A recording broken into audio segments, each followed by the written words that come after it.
जो इंडिकेशन दी जा रही है चौथी लहर की कि कोरोना की चौथी लहर आ सकती है।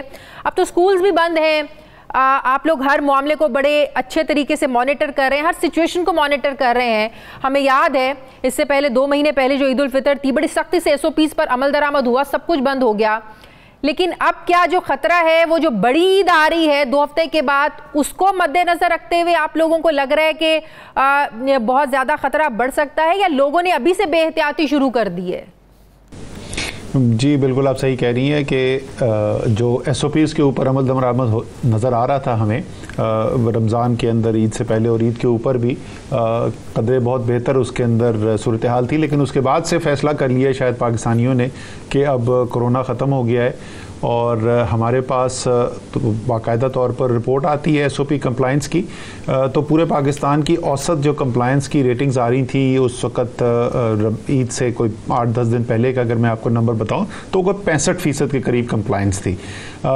आज सुबह जो हमने रिव्यू किया है तो उसमें वो 40% के ऊपर आ गई है। 35 और 40% के दरमियान पिछले हफ्ते 2 हफ्ते से है, और वो जो बदएहतियाती हो रही है उसी की वजह से ये आपको नज़र आ रहा है कि थोड़े थोड़े नंबर्स अब बढ़ने शुरू हो गए हैं। एक तो ये चीज़ है। दूसरा जो इंडियन वेरिएंट है वो सबसे ज़्यादा तेज़ी से फैलने वाला वेरिएंट है। आपने देखा था कि जो तीसरी लहर पाकिस्तान में आई और इस पूरे खत्ते के अंदर जिसने बहुत तबाही मचाई, बल्कि यूके में खुद तबाही मचाई, वो यूके वेरिएंट था, क्योंकि वो जो ओरिजिनल वायरस था उससे ज़्यादा तेज़ी से फैलता था।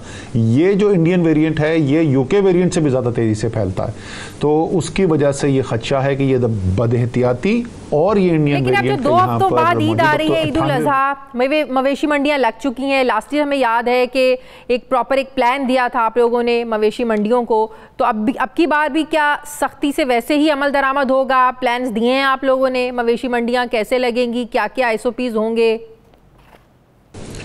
जी वो तो बाकायदा पूरे प्लान, आज सुबह तमाम चीफ सेक्रेटरीज के साथ भी जो सेशन हुआ था उसके अंदर भी उसका जिक्र किया गया और उस पर बातचीत की गई। इसमें इजाफा इस दफ़ा जो है वो हम वहाँ पे रैपिड एंटीजन टेस्टिंग भी कर रहे हैं वहीं पे स्पॉट के ऊपर, और वैक्सीनेशन के भी जो तमाम लोग, जो अमला जिसने वहाँ पर काम करना है उसके लिए भी ये ज़रूरी करार दिया गया है कि वो वैक्सीनेटेड हो। लेकिन ये ज़रूर इसमें कोई शक नहीं कि एक ख़तरा जो है हमें इन मंडियों से भी आ रहा है, लेकिन सिर्फ यहाँ से नहीं है।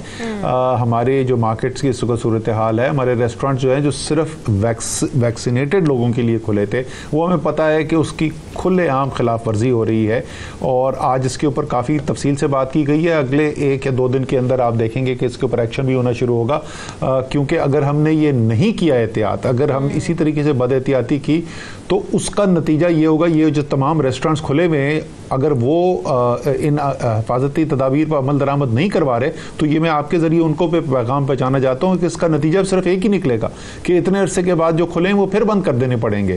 तो ज़ाहिर है आवाम से भी अपील है कि वो भी अपनी सेहत का ख्याल रखें। लेकिन कर सकते हैं, बिल्कुल कर सकते हैं, लेकिन जो आज़ाद कश्मीर में इलेक्शन मुहिम चल रही है, आज बिलावल भुट्टो ने भी खिताब किया, प्राइम मिनिस्टर का भी शेड्यूल जो है वो तरतीब दिया जा चुका है, वो भी आज़ाद कश्मीर में इलेक्शन के जो जलसे होंगे, कैंपेन, उससे खिताब करेंगे। तो रोकने तो आप फिर वहां पर भी रोकें। जलसों में तो हमें पता है कि कितना ज़्यादा क्राउड होता है, वहां पर तो SOPs पर अमल दरामद करवाना इतना मुश्किल हो जाता है। फिर इमरान खान साहब जब जलसे करते हैं, इसमें कोई शक नहीं है, क्राउड पुलर हैं, बहुत लोग आते हैं उनके जलसे में, तो फिर रोक रहे हैं तो फिर आप जलसों को रोके ना, वहां जलसे ना होने दें। फिर आप लोग रेस्टोरेंट्स तो बंद करना बड़ा आसान है आप लोगों के लिए। देखिए, हमने तो इसीलिए आज़ाद कश्मीर की इलेक्शन कमीशन को लिख के भेजा था और उनसे रिक्वेस्ट की थी कि ये इलेक्शन आप इस वक्त ना करवाएं जब तक एक हद तक वैक्सीनेशन का अमल ना मुकम्मल हो जाए। 2 महीने 3 महीने फोकस करके प्रायोरिटी के साथ वैक्सीनेशन करवाएं। इलेक्शन कमीशन वाले नहीं माने, उसको एक सियासी बतंगड़ बना दिया गया, जैसे हम पता नहीं कोई सियासी बात कर रहे थे वहाँ पर। खैर वो उन्होंने नहीं माना, वो करवा रहे हैं। पता नहीं अभी तक ख़त गया कि नहीं गया। मैंने तो कहा था कि हमें ख़त लिखना चाहिए इलेक्शन कमीशन को कि जिस तरीके से की वायलेशन जो हैं उसके ऊपर फौरी तौर पर इलेक्शन कमीशन अमल दरामद कराता है। कोई अगर मिनिस्टर चला जाता है किसी हल्के अंदर कैंपेन करने के लिए तो घंटों के अंदर जो है नोटिस आ जाता है कैंडिडेट को। इसी तरीके से जो SOP की वायलेशन हो रही हैं इसके ऊपर भी सख्ती से इलेक्शन कमीशन को एक्शन लेना चाहिए। लोगों की ज़िंदगी का मसला है, वहाँ पर तो सिर्फ सियासत का मसला होता है, यहाँ तो लोगों की ज़िंदगी का मसला है। और मैं आपको बता दूँ मुजफ्फराबाद के अंदर इस वक्त डबल डिजिट पॉजिटिविटी हो गई है, तेज़ी से वहाँ पर इजाफा हुआ है। मीरपुर के नंबर जो पहले बहुत बेहतर थे, अब वहाँ पे हमें इजाफा नज़र आना शुरू हो गया है। तो आज़ाद कश्मीर के अंदर हमें इस वक्त कोरोना बढ़ता हुआ भी नज़र आ रहा है। तो जहाँ तक आपने वज़ीर-ए-आज़म की बजाय इस पर अमल दरामद किसने करवाना है, या आप सिर्फ डायरेक्शंस ही दे सकते हैं? आप खुद ही बता रहे हैं कि डबल डिजिट्स में मुजफ्फराबाद में नंबर्स आना शुरू हो गए, केसेस बढ़े, तो एनसीओसी क्या सिर्फ डायरेक्शंस दे सकती है, अमल दरामद नहीं करवा सकती? क्या विफाक कोई ऐसा फैसला नहीं कर सकता कि वहां पर इस तरह कैंपेन्स ना हो, लोग एसओपीज पर अमल करें? आप लोग सिर्फ डायरेक्शंस ही देते हैं, अमल दरामद कौन करवाएगा फिर? नहीं, ये इसलिए ये नहीं हो सकता कि आज़ाद कश्मीर के आइन के अंदर जो लिखा हुआ तरीक़ेकार, ये इसका सिर्फ एक ही तरीका था कि अगर सियासी पार्टियां आज़ाद कश्मीर की आपस में मिलकर ये इत्तफाक कर लेती तो वो तरमीम कर सकती थी आइन के अंदर और इलेक्शन को 2 महीने आगे ले जा सकती थी इस एक खुसूसी सूरत हाल को देखते हुए। तो वफाक बराह रास्त यहाँ से ऑर्डर नहीं कर सकता, और ज़ाहिर है वफाक नहीं कर सकता तो NCOC भी नहीं कर सकता। लेकिन चलें, वो तो बात गुजर गई। लेकिन जिस तरीके से इलेक्शन किया जा रहा है आजकल, तो सोशल मीडिया का ज़माना है, बच्चा गांव के अंदर कोई बच्चा नहीं है जिसके पास फ़ोन ना हो, और आज़ाद कश्मीर में पढ़े लिखे लोग हैं। तो जो आम तौर पे जिस तरीके से हम इलेक्शन करते हैं उससे अगर हम मुख्तलिफ कर लें तो पैगाम हमारा फिर भी वहाँ तक पहुँच सकता है। जहाँ तक आपने वज़ीर-ए-आज़म के जलसों की जिक्र किया, बिल्कुल इस वक्त इलेक्शन कैंपेन हो रही है।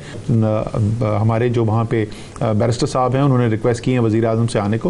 वो सूरत हाल पर डिपेंड करेगा क्या सूरत हाल है उस वक्त कोरोना की, और उसके बाद बाहर जाने वाले लोगों को बड़ी परेशानी का सामना है। हर मुल्क ने अपना प्रोटोकॉल दिया हुआ है, किसी को चाइनीज़ वैक्सीनेशन नहीं चाहिए, किसी को फाइजर चाहिए, किसी को एस्ट्राजेनेका चाहिए। ज़ाहिर है वो दुनिया की एक सियासत भी सामने आ रही है कि जो एक चाइना के खिलाफ एक जो ब्लॉक है वो किस तरह खुलकर सामने आ रहा है, चाइना को पीछे करने के लिए या चाइना के ऊपर अपनी ताकत जो है ना वो दिखाने के लिए। तो लेकिन इसमें तो एक आम जो बंदा है वो पिस रहा है। अब जो बाहर जाने वाले लोग हैं वो क्या करें? फाइजर भी हर आम बंदे के लिए दस्तयाब नहीं है, एस्ट्राजेनेका की दस्तयाबी के लिए लोगों को बड़ा जो है ना वो परेशानी का सामना है। तो फिर ऐसे तो सेहत के मामला तो बहुत इस साजिश में पीछे रह जाएंगे। देखिए, इसके अंदर 2 मुख्तलिफ चीज़ें हैं। एक तो ये कि हर मुल्क अपने फ़ैसले खुद कर रहा है और उसकी वजह से बिल्कुल एक एनार्की की सूरत हाल पैदा हो रही है। अब यूरोप के बहुत सारे ममालिक हैं, उन्होंने एस्ट्राजेनेका के ख़िलाफ़ कर दिया। उन्होंने कहा जी एस्ट्राजेनेका नहीं लगानी आपने, वहाँ पे उन्होंने बैन कर दिया। इसी तरीके से कई ममालिक हैं मशरक़, इधर मिडल ईस्ट को भी अगर आप देखें तो यहाँ पे भी दुबई के अंदर जो है वो साइनोफार्म जो है वो सब लगवा रहे हैं। सऊदी अरबिया कहते हैं हम मानते नहीं है साइनोफार्म को। तो इस तरीके से तो दुनिया में मुकम्मल तौर पर एनार्की फैल जाएगी। और ये इसीलिए मैंने ट्वीट भी किया था कि जो भी जिसकी तरफ आप इशारा कर रहे हैं कि जो भी आपका मुकाबला है, कोई जियो स्ट्रेटेजिक ग्लोबल आपका कंपटीशन है, आपका मुकाबला है, तो खुदा का वास्ता इस दुनिया के अवाम की सेहत को तो ना दाव पे लगाएं उसके ऊपर। क्योंकि देखें, इसके ऊपर हमारे पास कोई हतमी तौर पे हेल्थ स्टडी नहीं है कि अगर आप टीके लगवाते चले जाएंगे, ये तो स्टडीज बिल्कुल हुई नहीं है बाकायदा तरीके से कि आपने 1 डोज लगाई या 2 डोज लगवाई तो उसका क्या असर है। कुछ केसेस के अंदर 3 डोज का भी है। लेकिन ये तो नहीं है कि मैंने एक मुल्क पे जाना है तो मैंने फाइजर लगा दी, दूसरे की मुल्क की जरूरत जो है वो एस्ट्राजेनेका है, तीसरे की साइनोफार्म है। और इस बारे में कोई डायरेक्शंस हैं जो पहले चाइनीज वैक्सीनेशन लगवा चुके हैं, लेकिन जिस मुल्क में उन्होंने जाना है वहां भाई फाइजर उनके लिए प्रोटोकॉल है कि फाइजर लगवानी है, या जिन्होंने चाइनीज लगवा लिया है जिस मुल्क में वो जाना चाह रहे हैं वहां एस्ट्राजेनेका लगाना चाह रहे हैं। तो इस हवाले से कोई डायरेक्शंस हैं कि एक वैक्सीन के होते हुए दूसरी आप लगवा सकते हैं? नहीं जी, अभी तो वो, और जाहिर है इस चीज़ के लिए स्टडी की ज़रूरत होती है। ये वैक्सीन जो अलाउ भी की गई और कौन सी वैक्सीन सिर्फ 1 दफ़ा लगानी है, किसकी 2 डोज लगानी है, ये सभी बड़ी तहकीक के बाद, एक्सपेरिमेंटेशन के बाद ये फैसले किए जाते हैं। तो ये मेरे ख्याल में इनफरादी तौर पर पाकिस्तान के अंदर तो ये फैसला नहीं होगा, तो ये ग्लोबल कम्युनिटी जो है वो करेगी। वर्ल्ड हेल्थ ऑर्गेनाइजेशन की तरफ हम देखते हैं, वर्ल्ड हेल्थ ऑर्गेनाइजेशन ने जिन वैक्सीन्स को एक्सेप्ट किया हुआ है, तो कम से कम उन वैक्सीन्स के ऊपर तो दुनिया के अंदर इत्तेफाक राय होना चाहिए कि वर्ल्ड हेल्थ ऑर्गेनाइजेशन किसी एक मुल्क का इदारा नहीं है। चीन उसको कंट्रोल नहीं करता, पाकिस्तान उसको कंट्रोल नहीं करता, अमेरिका उसको कंट्रोल नहीं करता। तो इस तरीके से मेरे ख्याल में अगर ये इत्तेफाक राय कर लिया जाए कि एक बैनुल-अक़वामी इदारा जो है जिस वैक्सीन को वो कह दे एक्सेप्टेबल है, कम से कम तमाम ममालिक उसकी वैक्सीन को तो एक्सेप्ट करें कि जिसको जाते एक सवाल पूछना चाहती हूँ असद उमर साहब। वज़ीर-ए-आज़म साहब चाहते हैं कि वो प्रोटोकॉल कल्चर को खत्म कर दें। वो कहते हैं किसी निजी तकरीब में अब जब वो जाएंगे तो वो प्रोटोकॉल नहीं लेंगे, अवाम को बड़े मसाइल का सामना होता है। वज़ीर आला की सिक्योरिटी को ख़त्म करने की बात करते हैं, वज़रा की सिक्योरिटी को ख़त्म करने की कहते हैं, इसको भी जायज़ा लेने की ज़रूरत है। सवाल मेरा ये है सर, 3 साल प्रोटोकॉल एंजॉय करने के बाद अब क्यों याद आ रहा है प्राइम मिनिस्टर साहब को? कहीं ये सियासी स्टंट तो नहीं है आज़ाद कश्मीर के इलेक्शंस के लिए?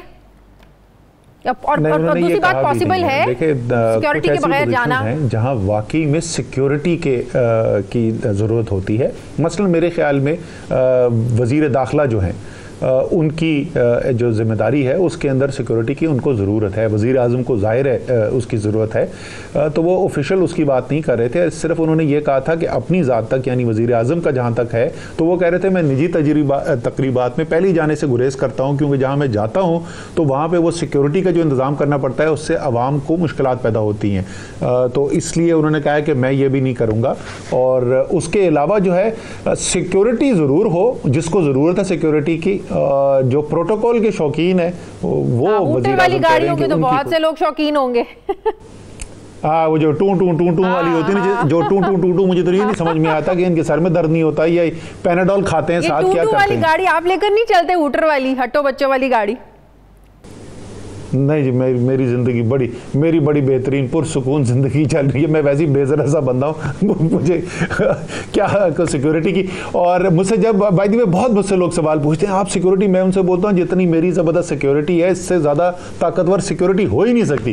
मैं कहा जी वो क्या है? और वो अल्लाह ताला के ऊपर ईमान है। जिस दिन तक अल्लाह ताला ने आपको हिफाजत में रखना है, आप हिफाजत में रहेंगे, आपको किसी सिक्योरिटी की ज़रूरत नहीं है।